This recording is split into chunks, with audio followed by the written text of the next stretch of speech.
The movie opens with a nighttime view of a city, where the public is seen shouting and demanding the arrest of Governor Sandro Correa, who is accused of being a traitor. It is alleged that he embezzled a significant sum of money earmarked for hospitals, intended for the purchase of medical equipment and the improvement of hospital infrastructure, but instead used it for personal luxury. The governor attempts to hide beneath a table, while a masked individual is spotted, leaving the audience in suspense. The story then shifts to past events, revealing a special armed division force undertaking a crucial mission to apprehend the governor, who stands accused of corruption. The news of the operation quickly spread throughout the entire town, sparking widespread interest and concern. Miguel was watching the breaking news about the governor's arrest. His young daughter was peacefully sleeping next to him. With a tender expression, Miguel gazed at his daughter, exuding a sense of profound love, care, and affection. As his daughter stirred, she smiled at him and remarked, "I know you caught a bad guy today, Dad. I'm happy and proud of you." The special agents of the day force interrogated the governor regarding the allegations of corruption leveled against him. Despite the accusations, the governor remains shameless, deflecting all responsibility and shifting the blame onto the former governor. In a fit of anger, Miguel retorts, expressing disbelief at the governor's callousness. He questions how the governor can rest peacefully at night, knowing that the misappropriated funds were intended for the treatment of patients in the hospital, and yet the governor has selfishly enriched himself. 20.31 to 26.01 Miguel was recording an audio confession from the governor, capturing his explicit admission of guilt and attempts to bribe the agents with shares. Even upon being informed that he is being recorded, the governor maintains a composed smile, suggesting a lack of remorse. Meanwhile, the governor's lawyer arrives, leading to a tense discussion between the two parties, potentially hinting at a legal showdown in the narrative. The intricate web of corruption and the conflict between justice and legal maneuvering is underscored, heightening the tension within the storyline. Miguel was enjoying playful moments with his adorable young daughter before his ex-wife arrived. They amicably allow their daughter to go on a movie date, emphasizing their efforts to maintain a healthy co-parenting relationship despite their differences. The governor was having a lavish lunch with his lawyer, expressing confidence that public outrage would fade within 6 months, rendering the matter forgotten by all. In a menacing tone, he vows to eliminate anyone involved in the scandal. The supervisor informs his team that the case of the governor will be transferred to a military unit instead of the day team, leaving Miguel seething with anger. Having invested significant time and effort into the investigation, Miguel is deeply frustrated by this development. While crossing the road, a bullet strikes Miguel's young daughter, resulting in a tragic and devastating turn of events. Miguel rushes her to the hospital, but he is dismayed by the inadequate medical infrastructure. Despite his desperate efforts, he witnesses the lack of proper medical care provided to his daughter. Overwhelmed by grief and helplessness, Miguel's daughter tragically succumbs to her injuries. His ex-wife joins him in mourning, and their collective anguish echoes the profound loss experienced by the family. The governor was released from jail, much to Miguel's dismay. Miguel's friend, Edu, informs him that he has scoured every possible lead but has been unable to find any trace of the bullet source. Miguel, filled with a profound sense of loss and frustration, asserts that it wasn't the bullet that killed his daughter, but rather the substandard medical facilities and the absence of available doctors. Attempting to distract himself, Miguel goes jogging, yet the weight of his memories remains unshakable. The governor conducted a press conference to deliver an official statement denying any involvement in corruption. Despite his claims of concern for the state of the medical infrastructure, the public vehemently demands his arrest. Miguel, too, listens to the governor's statement, visibly affected. He heads to the site of the ongoing protest, where a violent clash erupts between the demonstrators and the police. Amidst the chaos, the police resort to using tear gas against the crowd. In the commotion, a mask falls in front of Miguel, marking the beginning of his journey as a masked vigilante. This pivotal moment propels Miguel into his new role, driven by a desire for justice and retribution in the face of corruption and injustice.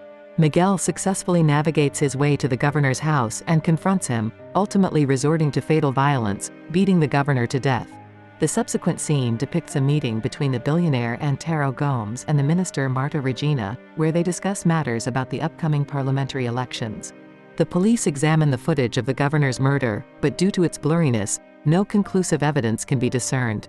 Subsequently, the police apprehend and summon several suspects to the police station. Among them, a girl appears visibly surprised upon seeing Miguel, as she had recorded a video of him during the protest. Deep down, the girl is convinced that Miguel is the one responsible for the governor's death, raising the stakes and adding an element of suspicion and tension to the storyline.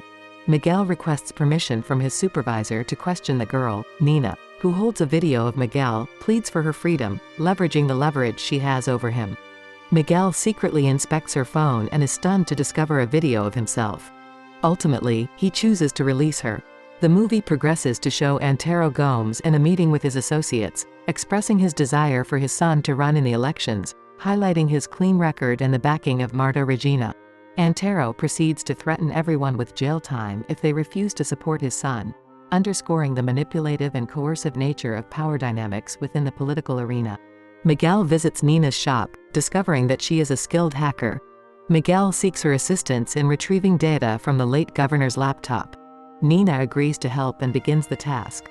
Successfully recovering the data, they uncover a list of individuals involved in the governor's corruption. To their surprise, one of the names revealed is none other than Antero Gomes, implicating the influential billionaire in the scandal.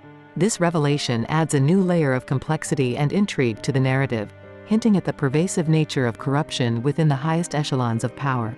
Miguel meticulously packed his guns and essential weapons in preparation for his next target. He sets up a camp in an abandoned area, using it as his base of operations.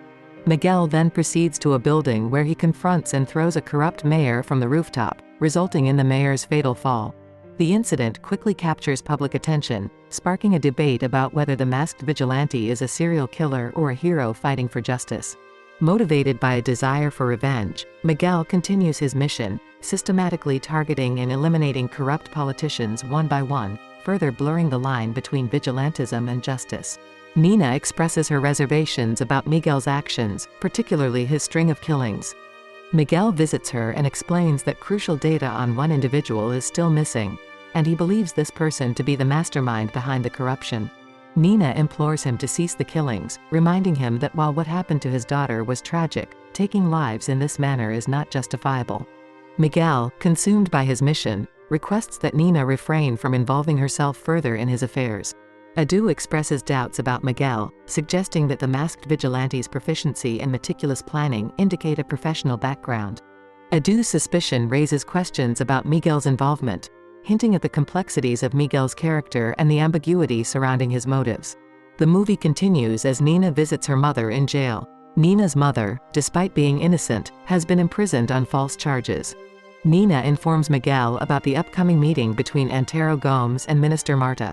Disguised in his identity-concealing attire, Miguel, wearing his face mask, heads to the location of the meeting, with Edu covertly trailing him. Nina provides continuous guidance to Miguel, helping him navigate the complex routes to the destination. During the pursuit, Edu confronts the masked vigilante, leading to a tense standoff. Miguel, recognizing Edu as a friend, opts to avoid a physical altercation and attempts to flee. However, Edu persists and fires a shot, hitting Miguel, who manages to escape but sustains an injury. Fortunately, Nina arrives and administers first aid to Miguel, ensuring his immediate medical attention. The scene amplifies the tension and personal stakes involved, highlighting the challenges and risks Miguel faces in his pursuit of justice.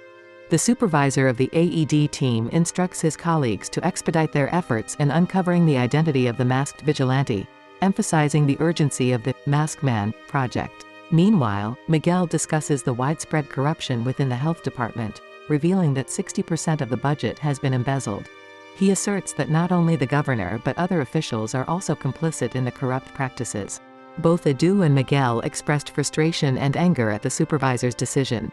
Antero Gomes was having a dinner meeting with his officials, attended by his son as well. However, his son feels visibly uncomfortable during the gathering and abruptly leaves the meeting. He confides in his mother, expressing his reluctance to run for the upcoming presidential elections despite his father's ambitions. Meanwhile, Miguel executes a plan to eliminate Antero Gomes's son, adding another layer of tension and drama to the narrative. The corrupt lawyer manages to track down Nina's shop and kills the shop owner. Nina, arriving at the scene, is gripped by fear and quickly flees to Miguel's secluded hideout for safety. However, a shocking twist is revealed as it becomes apparent that the lawyer has orchestrated a trap to locate Miguel's secret location. He seizes Nina, using her as leverage to coerce Miguel into assassinating Antero Gomes' political opponent, who is standing against him in the upcoming elections. Facing a difficult decision, Miguel ultimately agrees to carry out the lawyer's demand to secure Nina's release and ensure her safety. Miguel arrived to assassinate Julia Machado, the opponent of Antero Gomes. Prepared to complete the task, he encounters Edu at the location. A tense and intense fight ensues between the two, but they both refrain from fatally harming each other. During the confrontation, Edu reveals that he knows the true identity of the masked vigilante to be Miguel. In a pivotal moment, Miguel removes his mask, confirming Edu's revelation. Miguel surrendered himself to the authorities. News of the unmasking of the vigilante, revealing Miguel to be a secret agent, spreads rapidly throughout the town, sparking widespread attention and speculation. Miguel found himself in the custody of his supervisor, who, shockingly, was also implicated in corruption. The supervisor, intent on silencing Miguel, ordered another agent to eliminate him before departing. However, Miguel managed to escape and sought out Antero Gomes. As Edu arrived at the scene and discovered the dead agent, he swiftly deduced that Miguel might be targeting Antero and rushed to the location. Miguel succeeded in eliminating Antero. When the bodyguards of Antero closed in, Miguel activated a hidden explosive, causing the entire building to collapse. The viewers were left with the revelation that the mask was discovered, but Miguel's body was nowhere to be found, leaving them in a state of uncertainty about his fate and whether he survived the explosive encounter.